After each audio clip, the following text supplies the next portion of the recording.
Good afternoon, everyone. Thank you all for joining us today. We're just going to give it about a minute or two to let others join before we begin today's discussion.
Well, good afternoon, everyone, again, and welcome to the latest installment of Homeroom with Education Leaders. Today's conversation is focused on exploring the power of innovation in the classroom. My name is Robel Kalkile. I'm a policy analyst on the K-12 team here at the Hunt Institute. For those unfamiliar with the Hunt Institute, we are founded by four-term Governor, North Carolina Governor Jim Hunt, and serve as a resource for policymakers on education issues across the education spectrum through in-person meetings and virtual convenings and other forms of technical assistance. Before getting the conversation started, I do want to provide some brief logistical overview. We'll start the discussion with about a 30-minute moderated discussion with our panelists, and then we'll pivot to a Q&A with the audience. If you have any questions throughout the discussion, as always, please feel free to submit them using the Q&A feature on the bottom of your Zoom screen, and we'll do our best to address them during the discussion. Additionally, we'll record this conversation, and in the next couple of days, we'll post it to our YouTube channel. We'll also encourage you to join us on Twitter, where you can participate in this conversation using the hashtag #EdHomeroom. And speaking of today's discussion, we are so appreciative to our panelists who are joining us today. And with that, I would love to turn it over to Lucy Barrier-Matheson, who is our Deputy Director of K-12 here at the Hunt Institute, who will be moderating today's conversation. Lucy? Thanks so much, Robel, and thank you for your work to put this conversation together for us today. Innovation in the classroom is an essential ingredient in creating a dynamic and engaging learning environment and can be a meaningful change for student success. Areas such as personalized learning, project-based learning, and technology integration are some of the teaching methods being implemented across the country to ensure students are excelling in the classroom. Today's conversation will focus on these exciting developments and discover how they are transforming the way we teach and learn to better serve all students' needs and abilities. And to that end, I am pleased to introduce our speakers for today. We have Laverne Srinivasan, who is the Vice President of National Programs and Program Director of Education at the Carnegie Corporation of New York. We have Dr. Kelly Edwards, who is the Acting Director for Program Evaluation and Education Research at the Friday Institute for Educational Innovation. And we have David Cook, who is the Director of Innovative Learning at the Kentucky Department of Education, and Cynthia Leck, who is a partner at Transcend. So thank you all so much for joining us, and we'll jump right into our conversation. I know we've got a good one today. Laverne, we will start with you. How do you see education technology and digital resources contributing to the advancement of personalized learning and transforming the learning experience for students? Well, first of all, thank you, Lucy. It's a pleasure to be here. Thank you for having me. This is a great question, and one that I've been thinking about and grappling with for a number of years now. Let me start with just a few data points. Pre-pandemic, the average district used close to 900 ed tech tools. Immediately post-pandemic, districts averaged 2,300 tools. And for this past school year, districts are averaging close to using 2,600 ed tech tools. Now, this uptake makes sense because districts had to pivot very quickly from in-person to remote learning during the pandemic. But it's notable that over half of the tools utilized are learner-focused, with a vast majority of that focused on personalization. There are some areas where ed tech will drastically or could drastically improve the learning experience of students and the ways in which we move through the education to workforce continuum. We've talked very briefly for a moment about personalization, but I just want to mention a few others, and I'll come back to personalization in a minute. So for example, you could also think about how technology could improve access and inclusion with assistive technologies, inclusive lesson creation, automatic transcription, real-time translation. Academic advising is another area where there could be improved pathways designed that specifically meet the needs and interests of individual students. And data integration and analysis is another key area where new technology is making it possible for us to understand the needs of students better. It will also be a useful tool for researchers and for improving what we're able to understand through our research efforts. I also want to mention how EdTech will improve the experience of the adults, the families, in addition to the educators. In the lives of children. I mentioned access and inclusion. There's a report that Carnegie recently commissioned from Stephanie Cuevas on ways schools can partner with immigrant families to promote student success. We know that technology, like real-time translation, can help to foster those partnerships. At the end of the day, technology is a tool.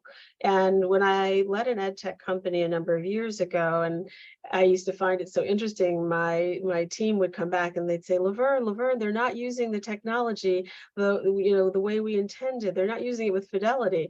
And I'd say, okay, well, how are our teachers using it? How is it helpful to them? What is it that they find useful in this platform, in this tool to meet student learning needs?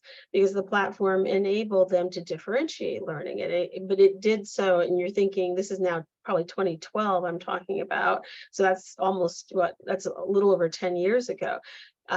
We had to do even some of that manually, even though it was a technology platform. Now the computing power is such that it's so much easier to provide useful tools and resources to teachers to be able to affect the kind of planning and differentiation that I think we're really hoping for when we're understanding how to meet the unique needs of our learners. And we can do it, but it's a tool, so you have to design for the outcomes you want. And I think that's the piece that the education sector has to really get ahead of, so that people aren't just creating solutions for us and marketing them, but that we are co-designing and informing the ways in which these tools and resources are developed. Absolutely. Thanks, Laverne. Dr. Edwards, we will come to you next. What evidence-based practices have you observed that support successful implementation and sustainability of project-based learning in diverse educational contexts? Thank you for that question, and thank you for the invitation. Really excited to be here and be a part of the conversation. So that's a great question, and it has a lot of moving parts. So let me unpack it just a little bit. As we know, project-based learning is one of the many innovative teaching methods that brings the classroom to life.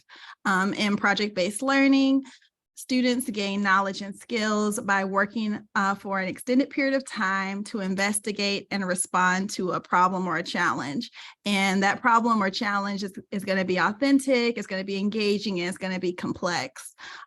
So what makes project-based learning so attractive and compelling to so many educators is that it really fosters lifelong learning, and it can help students to identify interesting career paths. You know, as adults, we always are solving projects and problems, and so it's really great to teach learners those skills in the classroom.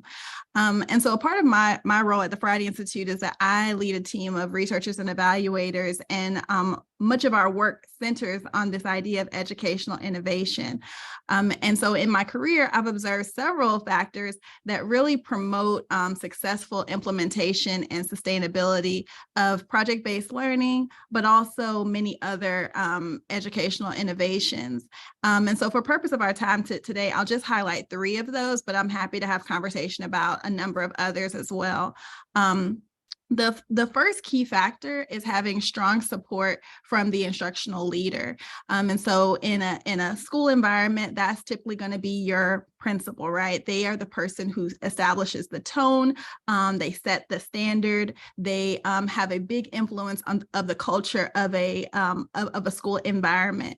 And so establishing that an innovation such as project-based learning or any other educational innovation is valued and celebrated really comes from the top down.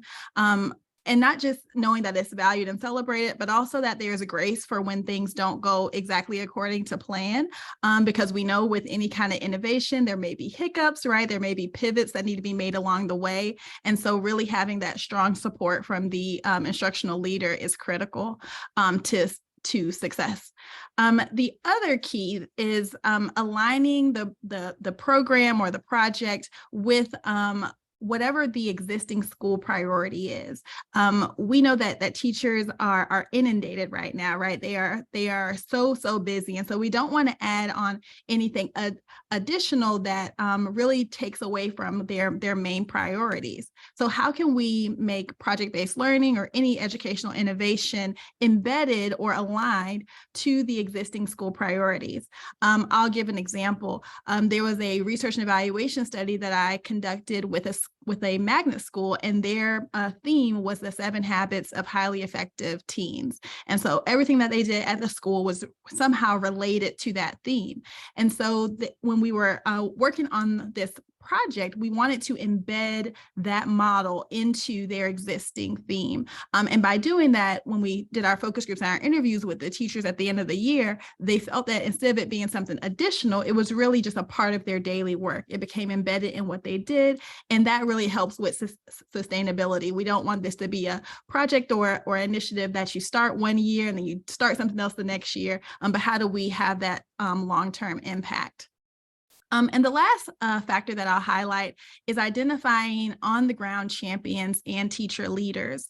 And so I started talking about the importance of having strong support from the instructional leader. And while that's very true, the instructional leader may be pulled in many directions, right? They're leading the entire school.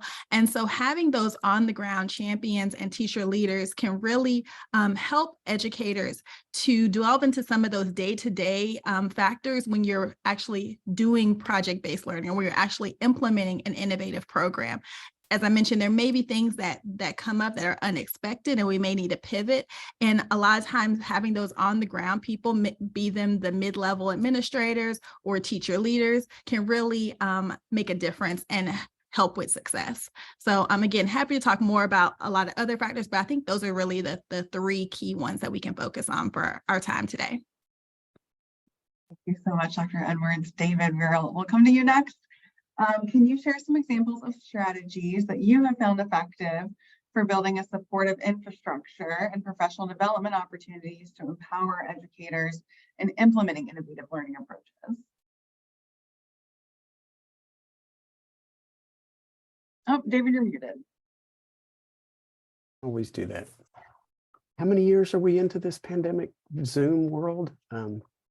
Anyway, I'm going to go back to the moment that Dr. Jason Glass became our commissioner in the fall of 20, when we were in the midst of the pandemic.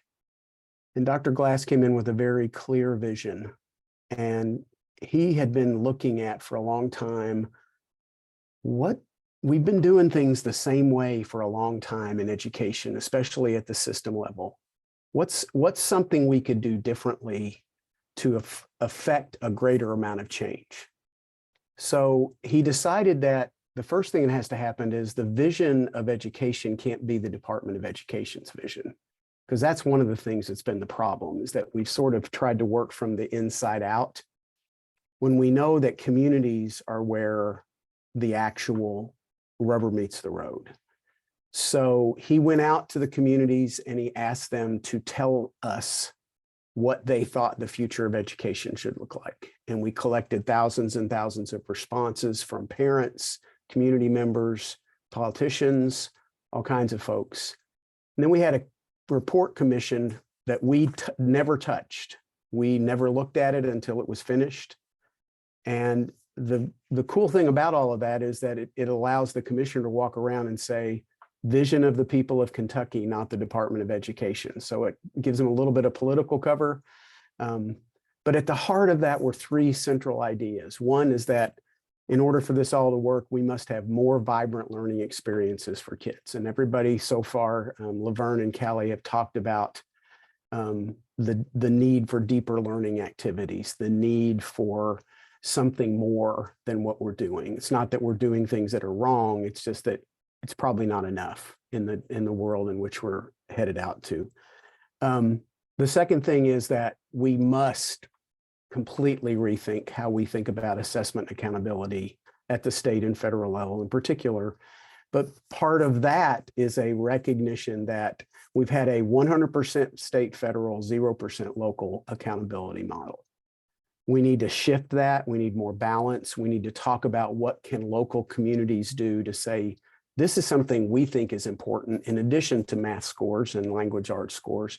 This is something else that we feel is important to our community. So all of that put together came in, and the third big idea was it all has to be done at the community level. It can't be done at just the school district level. Then, of course, we got dumped with a boatload of money from ESSER. And we decided in Kentucky to be very intentional about taking that vision that the people of the state had created and saying, how do we support teachers to live into that kind of opportunity? So we did two huge grants out to all of our school districts. One was simply in a broad sense, a deeper learning grant, and each district could develop a plan for how they would support their teachers in being better at deeper learning kinds of activities. And then more specifically, we did a large scale grant with PBL Works to Dr. Edwards' comments. And we are in the process of training a third of the teachers in Kentucky on the PBL Works system. It's the first time that PBL Works, the Buck Institute, for those who think of it in the past, has done something at this level, statewide level. But I think what's central to what we're doing with that project is what really makes all of this, ties all of this together from the standpoint of what's going to work. And that is, PBL Works is very intentional about training teachers, principals, and district leaders all at the same time. Our problem with many of our innovations is we either have teachers do them or we have leadership do them. We don't have everybody do them. So that's where I think we're trying to change things in our state around how we do things, not so much what it is we're doing. I mean, there's a lot of great things we can do, and districts can find really great things to do, but are we doing them correctly? Are we doing them at a high level of efficiency? Absolutely. Cynthia, would love to hear from you on some examples of community-centered innovations that you have observed to be successful in transforming schools and communities towards 21st century learning, especially considering that many of the school designs that we currently use are over a century old. Yeah. So what Laverne and David spoke to about community input and co-designing, I think it's really core to the work that Transcend does. And we partner with schools and districts all over the country to do really community-based design work. And my team specifically, which is called the Usable Knowledge Team, a lot of what we do is documenting the results of that work, documenting really great learning models that we've supported or that we just come across that maybe we didn't have anything to do with. And so there's a lot of really great work going on right now. I think I could probably speak to many, but I'm going to speak to one that I think is really interesting in that it's sort of breaking down some of the many of the like structural paradigms I think we've had about education. And this is the way that a lot of schools and districts are starting to almost form like networks across their community or across multiple communities in order to expand the opportunities that are available to students. And we're seeing this in both urban and rural settings. And it's really kind of breaking down the idea that learning needs to happen in a single setting, in a fixed space with a standardized set of opportunities that basically all students are experiencing at the same time. It also kind of breaks down some of that competitive spirit that sometimes you see between schools and has more of a collaborative tone and collaborative spirit to it. And so urban example of this is Brooklyn STEAM Center, which is in Brooklyn, New York, which is actually serving as kind of they call themselves a learning hub. And so they have multiple schools that are part of that hub. And what happens is these high school students attend their school in the morning and then come to Brooklyn STEAM to pursue career certifications through a lot of work-based and project-based learning, and go along various pathways towards these certifications. And so it's really creating a network where the Brooklyn STEAM Center can be a hub for learning, but can also support the work of a lot of other schools in the Brooklyn and larger New York City area. And then in rural settings, we're seeing situations where districts are collaborating to really provide a network of opportunities for a large group of students. And so students are able to go and pursue something they're personally interested in another site. And it's kind of an alternative to some consolidation efforts that we've seen in the past in rural settings where the enrollment might be declining and the only a possible solution people initially might have is we'll consolidate multiple schools or multiple districts. This is leveraging a lot of the resources that might be unique across a lot of these different communities. And both of these solutions are really thinking about what does the community need right now? What kind of industries do we have? Where are there job opportunities? And it's being responsive to those, and not just responsive in a 10 or 20 year trajectory, but year to year. How can we alter these pathways? How can we provide new opportunities? How can we reconfigure because we have this flexibility of space now? Obviously, there's lots of structural challenges with these that we have to work through with these communities in terms of things like transportation, but they're really promising in terms of how they really break down some of those traditional silos that we've seen between schools and the restrictions we've seen to when and where students can learn and also what they're learning. Thank you all. It is really exciting to hear some just concrete examples and where we're seeing some real success in rethinking some of these structures and some of these really traditional ways that we've approached education for so long that we know doesn't work for all kids, and really thinking about how can we make sure that we're reaching everyone and giving everyone a chance for success. I do have a follow-up question that I would love to hear from each of you on. Before we jump into that, I did just want to highlight the Hunt Institute's Across the Aisle work. Across the Aisle is an initiative from us in collaboration with former West Virginia Governor Bob Wise. And we work to collect firsthand experiences, perceptions, and priorities of those who are most impacted by our education system, and try to translate that into actionable policies that will really change education for the better. So this was really born during the pandemic, really from a vision that Governor Wise had, that we were in an unprecedented moment of really having this momentum behind making real change in our education spaces. We had kind of everybody on the same page of we need to do something and do it now, as well as the financial backing to do it. So kind of the political will and the funding coming together in a really unique way. And this report, part of it is a survey that we conduct in partnership with like research partners and in partnership with Carnegie, in order to collect the perceptions of potential voters, including parents, with really oversampling diverse voters, to make sure that we are getting perceptions on what parents and what voters want to see prioritized in the education system. So then we can communicate with our policymaker partners on what that is and what they really have an opportunity to put forward and get some movement behind. So that is now an annual report that'll be coming out this fall for this year. We're going to share the most recent one from 2022 in the chat so everybody can see that. But it's a lot of very similar work to what's happening in some other places, but just also a really, I think, cool opportunity to see just across the country where we're seeing everybody's on the same page about a lot of things. And when we're talking about right now, a lot of division, it's a really cool example of where we're seeing a lot of kind of people coming together and really wanting to see some change and some positive things happening in education. So I will also just remind you before we jump into the next question, please share your questions with us in the chat. After this, we will be going to audience Q&A. So we'd love to hear, from y'all and what you want to hear from this panel. But as our follow-up question for all of you, as you have all alluded to, partnerships between education leaders, policymakers, educators, families, and researchers are key to improving outcomes for students.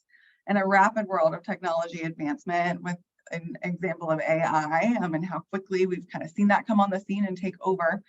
What are some ways that technology integration can enhance personal learning and project-based learning experiences while also addressing potential equity gaps that may arise from unequal access to those digital resources? We can go in the same order. Laverne, we'll start with you, and then Dr. Edwards, David, and Cynthia. Perfect. Thank you, Lucy. So I loved what everyone was saying. And I think one of the things that is a consistent theme across is not only that we have an opportunity to implement innovative models and different models, and we have the opportunity to engage communities and families and in students, the stakeholders in our learning experiences and education. And what that means is that we're really looking to build a systemic change. I have to say, I was very excited to see something that maybe not everyone would have access to, but Grant Makers for Education does a survey.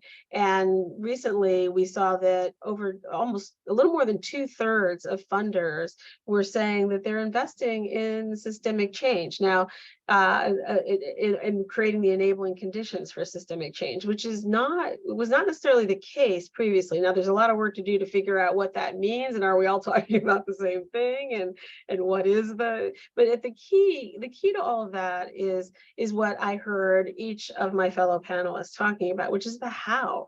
How does this work happen? So heavy use of ed tech could be or could become the norm, but it's not going to solve our most persistent challenges. That the tech isn't the solution. It's really thinking about the entire ecosystem and the how and the enabling conditions for effective integration of ed tech, both in and outside of the classroom. And it can present tremendous opportunity for students, but it can also present it could further exacerbate actually the inequities that we already have on a variety of levels. Just if you think about the digital divide, I think you already threw into the chat earlier, Robel, a survey that we supported from New America in 2021 that, and that's like a lifetime ago now, it feels like, right? 2 years ago, we found that 65% of families below the federal poverty line reported that their child either couldn't participate in class, was prevented from completing their schoolwork, or had to participate over the phone because they lacked access to a computer. So we know what all the access to broadband and actual technology tools can be a barrier to more equitable access to these, innovative learning experiences or personalized learning experiences. But, in the past couple of years, we've seen that doesn't have to be the case, and districts have actually addressed that. All the federal money, et cetera, in response to the pandemic actually dictated the need to get devices into the hands of students. But there's still work to be done there. I guess what I would say is we also have to be mindful that while technology can increase our ability to offer personalized learning, as I said earlier, it also is moving, and I think we have to be really cognizant of this, at a pace that far exceeds the pace in which we in our system and our current systems change. And that includes everything, that includes how we prepare educators and support them to be continuous learners. I mean, that's part of the ecosystem. It's not just students who are learners, it's all of our educators need to have that same opportunity to learn and keep pace with change. We have to figure out how to integrate these tools. We have to figure out how our data systems can operate differently so that we can use the data that we could have access to around that's more holistic around education, housing, health needs, et cetera, the kinds of things that communities and schools think about when when they're designing integrative services for young people. We can have a more holistic picture of a student's experiences and the experiences in a community, and we have to start planning and designing for that. We have to plan, as I said before, for the outcomes that we want. If we want this to look different, well, we have to do something about it. And right now, I think, I can't remember whether it was David or Cynthia or Callie who said this, families and communities are voting with their feet. Absenteeism is up. right? And there are a number of reasons for declining enrollment, and not just voting with your feet, but absenteeism is up, and that's saying something about, how are our students feeling about the relevancy of their learning experiences? How are educators feeling about not only how they're valued, but what their opportunity is to really engage students and fulfill the promise of what they can do as educators to support student learning.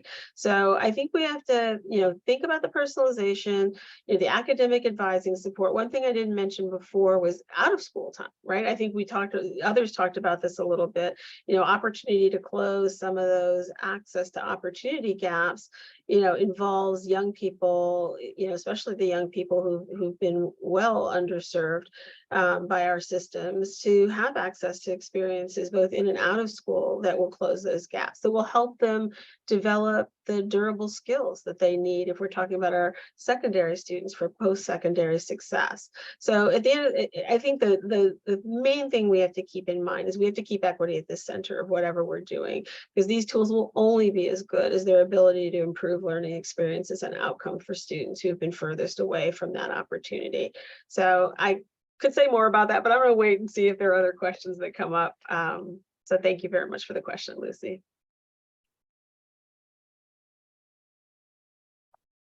I'll jump right in here. I echo everything that you said, Laura. I was just like, you couldn't see me. I was like snapping on the side, like, yes, yes, yes, everything that you said.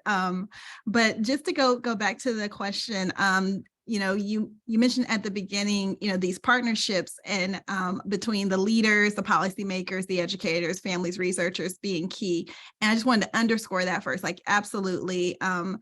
The collaboration and the partnership is definitely key. Now, when we think about technology integration, and I think we all can agree that ed tech, is amazing, and as my colleagues have discussed today, it's definitely a tool that can help us with innovation. But I wanted to just be clear, and I think we all can agree that ed tech is not innovation, right? It's a part of it. It can enhance the innovation, it can enhance the teaching and learning. But I've observed so many classrooms where they've been innovative and had low tech or even no tech, and so I just want to make sure that we're all on the same page there. But as we're thinking about this question, there's many ways to be innovative in the classroom using ed tech as a tool and as a way to enhance the learning experience. When you think about equity being at the center, we know that every student does not have access to technology in their homes.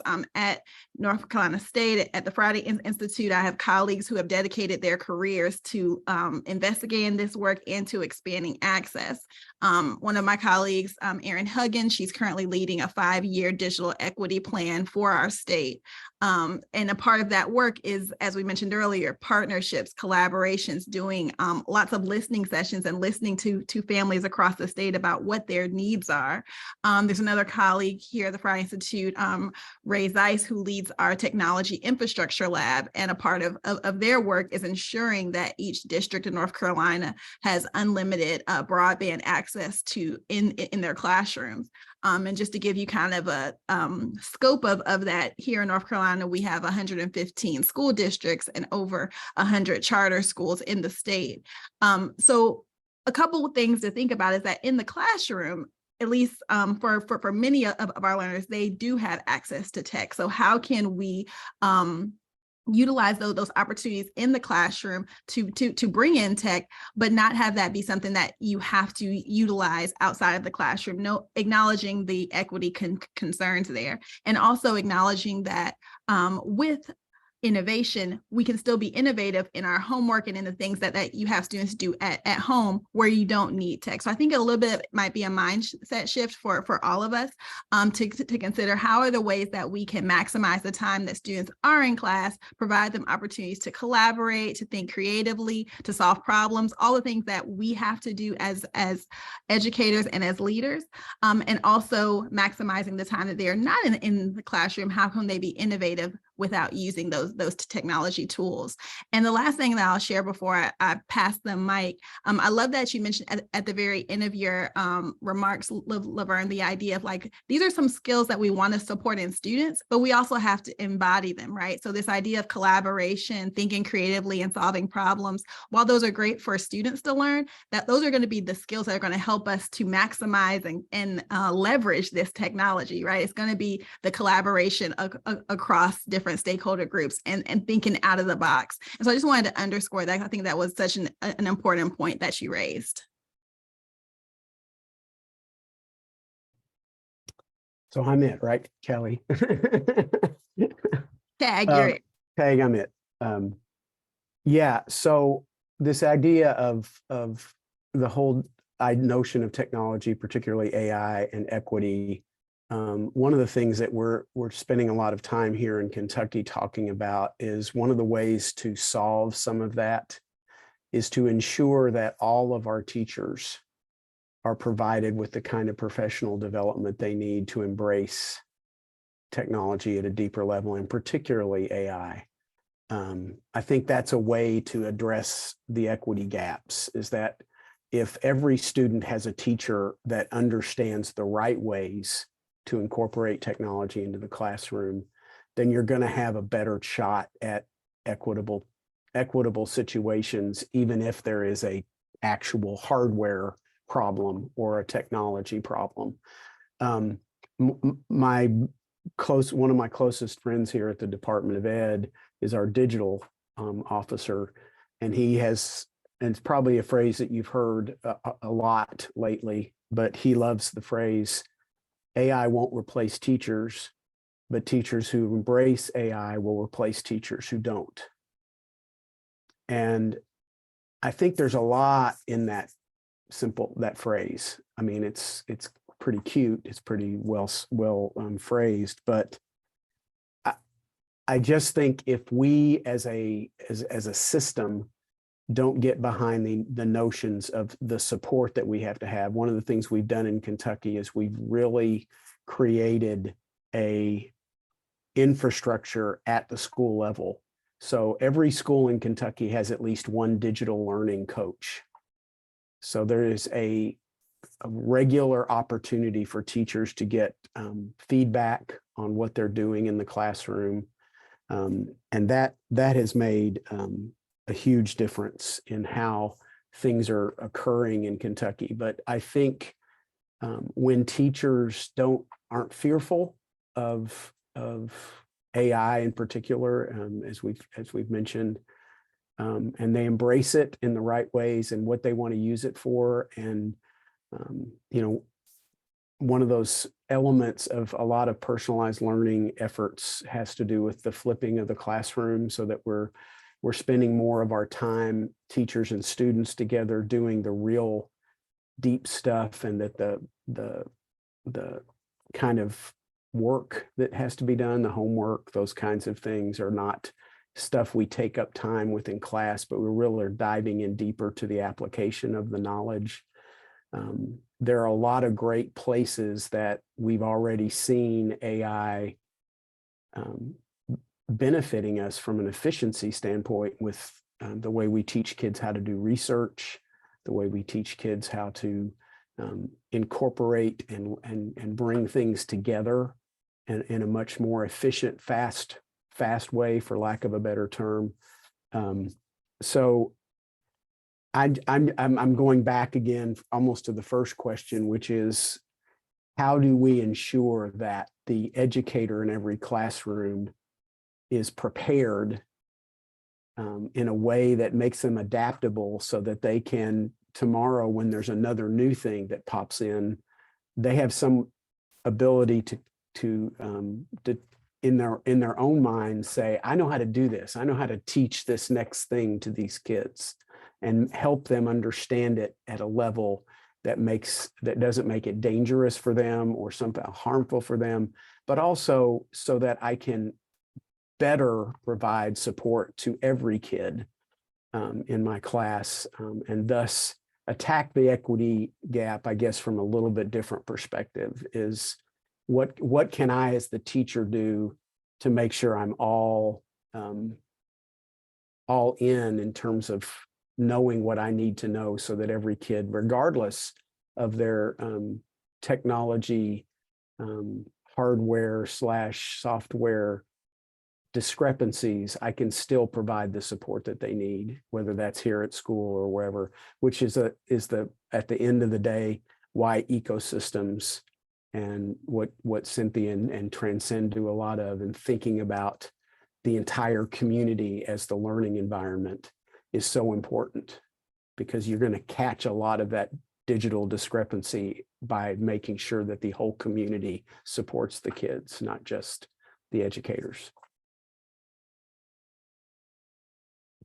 So many amazing ideas to build off of here. So as Dr. Edwards was saying, technology is not innovation. They're not synonymous, right? There's many levers you can pull on to support innovative new practice. And I think we think a lot about community partnerships at Transcend. We think a lot about the adult roles and the different ways that we could modify those. But technology is obviously immensely important too. And I think kind of to boil it down to a couple of simple ways that technology holds a lot of power. One is really deepening our understanding of students. And another is really diversifying the opportunities that are provided to students. And I think we're seeing this in a lot of the schools and districts that we're kind of studying and learning from. In terms of deepening understanding, like there's so much power in technology in terms of gathering, holding, and making meaning of just information. Obviously, we're seeing that with generative AI and the idea that we can gather and hold and make meaning of information about what students are interested in, what their goals are, what their strengths are, what their needs are. That's obviously has immense power for personalization. And then in terms of diversifying the learning experiences, we're seeing so many models who are starting to use technology to either provide every learner in a school with some customized instruction. As the Modern Classrooms Project does this by having kind of a flipped model, right? Where you can see a video that suits your needs and then engage with your math work. But there's others who are offering whole courses, right? That are being virtually taught by individuals who are not even in the school, or who are providing mental health supports from counselors who also are not in the school, because so often our schools have very low number of counselors and a lot of students who could really use support. And so technology is being used to offer that huge range of opportunities and experiences that we might not otherwise be able to offer. But obviously there's a lot of risk in both of those things too, right? Tech education this is not news to anyone, but it has a very complicated history in terms of student data and how we gather it and what we do with it. And so how do we use it well? How do we ensure that the algorithms in these things are not just deepening inequities by saying, hey, this student is at this level, so let me lower the standards and go slower, when we know that that is not the way to support students, and that we need to be teaching grade level standards to everybody and making sure that there's scaffolds to support along the way. How do we make sure that doesn't happen? How do we make sure students are not losing the human contact that is so critical to their sense of belonging, to their happiness, to their mental health? And I think the only way to do that is really to make sure that, as David said, like educators know how to use this stuff and they're still incredibly present in the lives of students. And I think personally, I'm more worried about those things, speaking for myself and not necessarily Transcend here, than about kind of access gaps. Because I think the solution there feels hard, but also very simple, because it's like an access thing. And with money and time, we could solve that if we really wanted to. But some of these design features that are automatically baked into the algorithms of technology, or into the ways that we might decide to use technology to offset human capital, those are the things that kind of keep me up at night about the speed at which we're moving with technology right now. Thank you all for that. We are going to move into, we have time for a couple questions from the audience. So first one, wanted to open this up to anyone who would like to respond to, might have some, kind of feedback information on this. We got a question around some of the metrics that are being used when we talk about success around these innovations, around these systemic changes. When we say success, what do we mean? Is it just student achievement? Is it bigger than that? So would love to hear from anyone who has any kind of thoughts on that.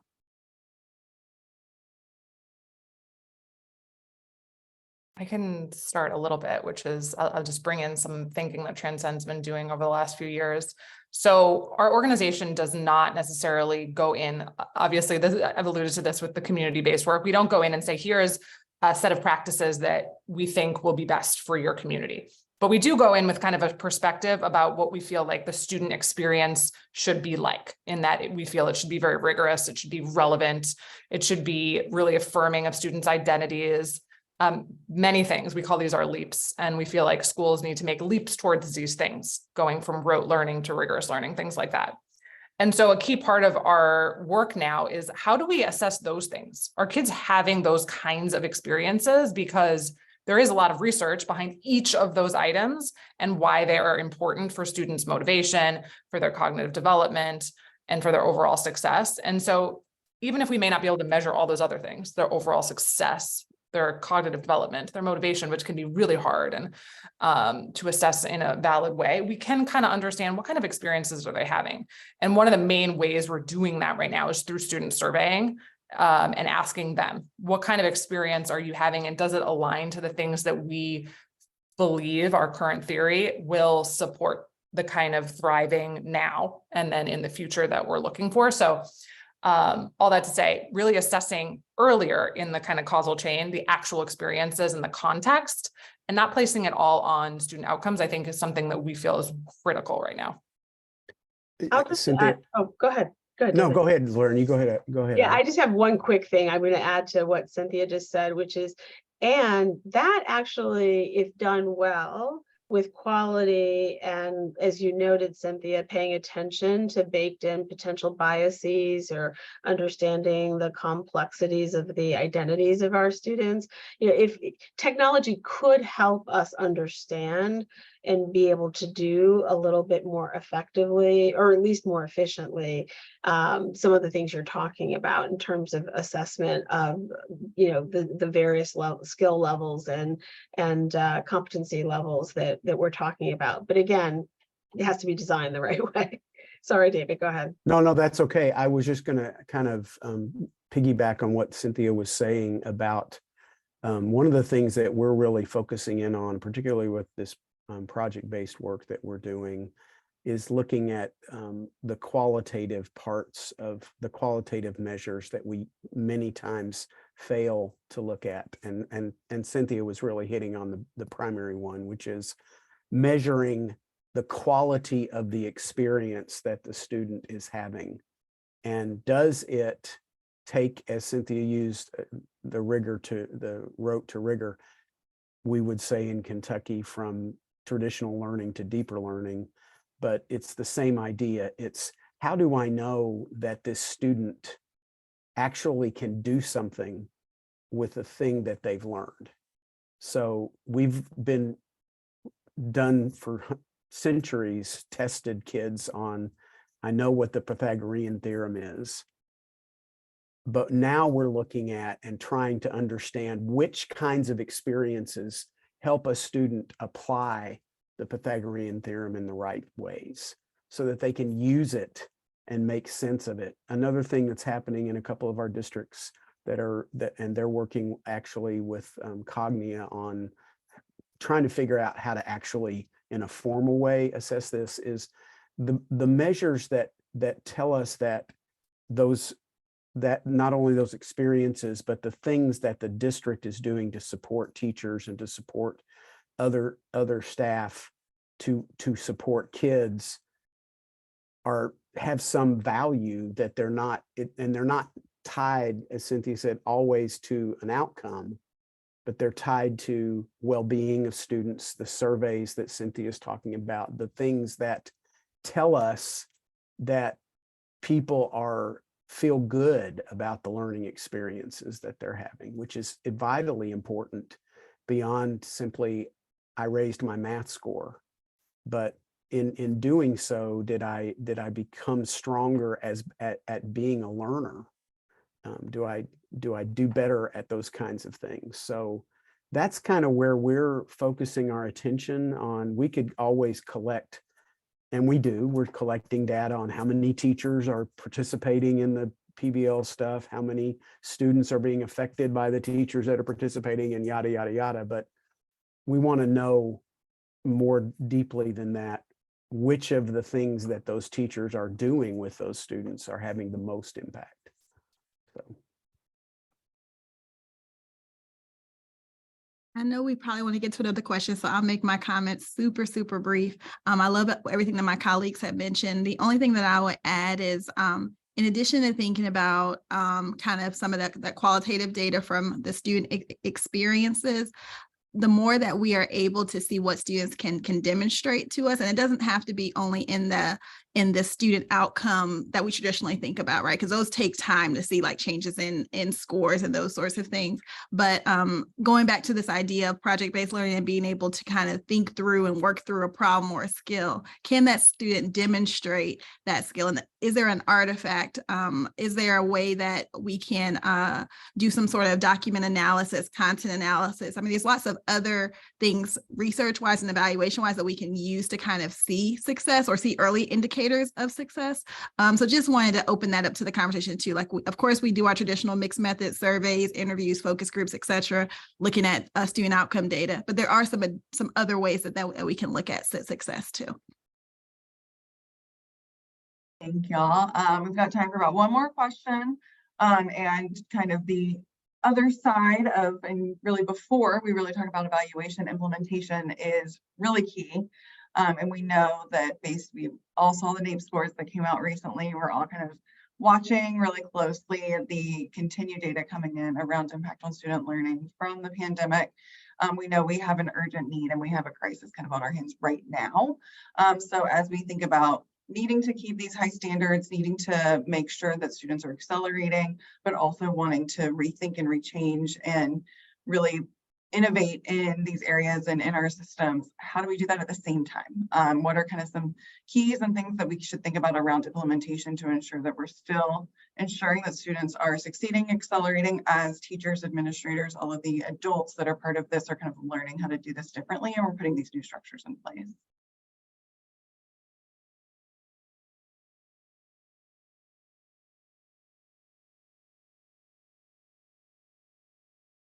Anyone can jump in. Can kick us off again. And I think a lot of what is on my mind is, I think what Callie already said about integration. I think a lot of this is like, we can't see some of the work around project-based learning, for example, as sort of ancillary to the core of what we do, because it won't be done well then, right? It will be seen as an afterthought. And so it really needs the full attention and a lot of integration in terms also of, are we thinking through how the standards that we care deeply about are woven into this and how this is used as a mechanism to teach those standards? It can't be some secondary, we do this because it's fun thing, which is, it is. Project-based learning is great and it's highly motivating, but it shouldn't just be because of that. It should also be a mechanism to support learning. And all of that deep thinking about how we integrate it into the overall strategy of the district or school, and then also help teachers understand how to integrate it into their practice, takes a lot of time. It can't just kind of be tossed out there, and teachers need to deeply understand their standards, and we need to be able to assess against those standards really well and still do all of those things that we do know are really important to learning, so that we can give students feedback, so we can provide the scaffolds they need. All of that still has to happen.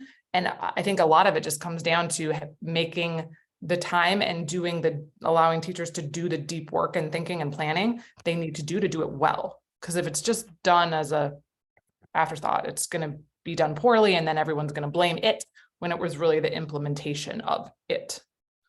Yeah, and Cynthia, just to again, to tag on to that, I think this is where, and I was trying, maybe didn't do a great job in my last response, but I think that until we value all the things you talked about that have to be a part of making sure those standards are well taught and students are learning those, the things that are about the students' well-being, the things that are about the quality of the learning experiences that they're having, until somebody says those things are important. And what I'm saying there is, our entire system right now is about the standards. It's about measuring that. And when you have a pandemic and you have a loss, for instance, as people would call it, of learning of those standards, you tend to just sort of shut down everything else and try to get back to that, when a lot of the things we've been talking about for the last hour that are not those things need to get some sort of value in the system. The system has to say, yes, we still want to value at a high level the standards, but at some point we're going to have to value quantitatively or qualitatively all that other stuff. And if you don't, then teachers, yes, you're going to get good, you're going to get really progressive minded and high functioning teachers to make the changes, to do all the things Cynthia just said all together. But the core, all of the group of teachers is going to need to say, I need some help with the time on this, or I need, and in a system sense, the way you do that is you value it in some way that says, teachers are being asked to do this, and we as the system recognize that, whether the system is the district or me, the state, or the feds. And we don't have that right now. We have a real one size and one direction. 100% of the accountability in our country is held by the federal and state governments. So there is no local accountability. And when you give teachers some sense of ownership of these other things, then you can help to, and you support them in that, you will get them to, you will provide them with the things they need to be successful in incorporating those things around those standards. Yeah, I'll just say one really quick thing, David, and to underscore, I think what's been said before, and I can't underscore it actually enough. Implementation is where we fall down over and over and over again. Understanding how, right, how something is designed and implemented, or can be designed and implemented, and then continuously learning from that implementation.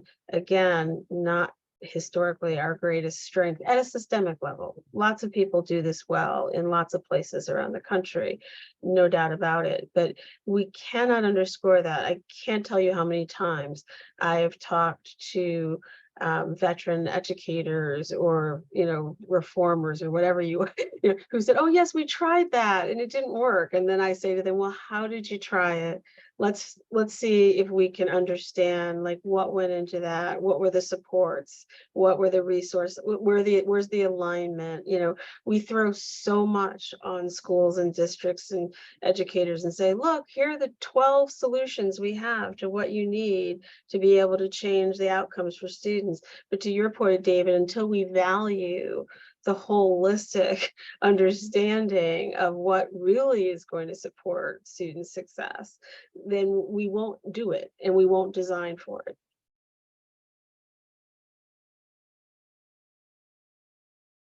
Thank y'all so much.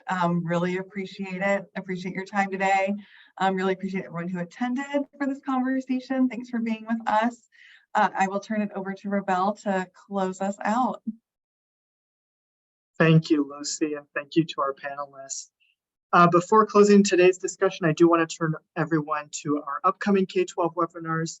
Our next K-12 conversation will be held Thursday, August 17th at 2 p.m. Eastern, where we'll discuss educator and administrator retention.